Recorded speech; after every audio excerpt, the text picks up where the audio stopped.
Voilà maintenant près d'une semaine que le rideau est tombé sur le championnat de France de Ligue 2. C'est donc l'heure de faire le bilan de la saison d'Angesco. Ce bilan, nous allons l'effectuer en 3 parties et avec un interlocuteur de choix en la personne de Jean-Louis Garcia, l'entraîneur de la formation angevine. Au programme aujourd'hui, l'état des lieux général de l'exercice 2008-2009.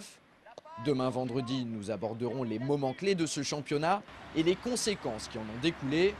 Enfin, mardi prochain, nous évoquerons les objectifs de la saison à venir, ainsi que les projets de Jean-Louis Garcia avec le SCO. Mais tout de suite, place au bilan de l'année qui vient de s'écouler. Nous avons entamé la saison, tout le monde était inquiet pour nous parce qu'on perdait deux de nos meilleurs joueurs en début de saison, Cédric Lecluse, notre capitaine, Faïd Benkalfala qui était notre deuxième buteur et notre meilleur passeur l'année dernière. Donc tout le monde se demandait un peu comment nous allons pouvoir nous en sortir. À cela se rajoute au deuxième match de championnat la blessure grave de notre taulier défensif et notre vice-capitaine Blaise Kouassi. Donc ça rajoute un petit peu d'inquiétude et de désarroi dans l'effectif. Et malgré ça, nous vivons une grande saison. Le bilan global est satisfaisant. Nous obtenons la 7e place du championnat de Ligue 2. Avec 53 points, c'est-à-dire exactement le même total que la saison précédente, qui était déjà satisfaisante. Nous avions placé comme objectif en début de saison faire aussi bien que la saison précédente. Je crois que nous avons poussé le détail jusqu'à avoir le même nombre de victoires, de nuls et de défaites et la même différence de buts.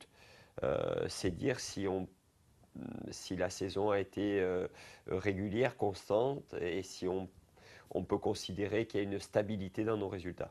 Je pense que la meilleure place au classement avec le même total de points est due au nivellement des valeurs dans ce championnat, puisqu'on se rend compte que cette saison, les équipes de bas de tableau finissent avec plus de points et les leaders avec un petit peu moins. Donc il y a eu vraiment ça s'est resserré. Ce championnat était vraiment très équilibré. Par contre, nous, ça nous permet, avec le même total de points, de finir 7e, c'est-à-dire le premier tiers du classement.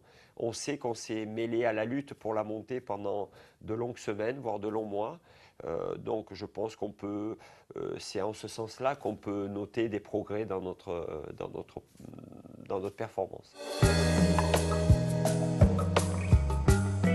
Ce que je mettrai en avant, c'est ça, c'est cet état d'esprit, cette convivialité, cette envie de progresser commune, que ce soit le staff par rapport aux joueurs, que ce soit les joueurs par rapport au staff. Cette ambiance de travail est vraiment primordiale et elle nous permet de progresser.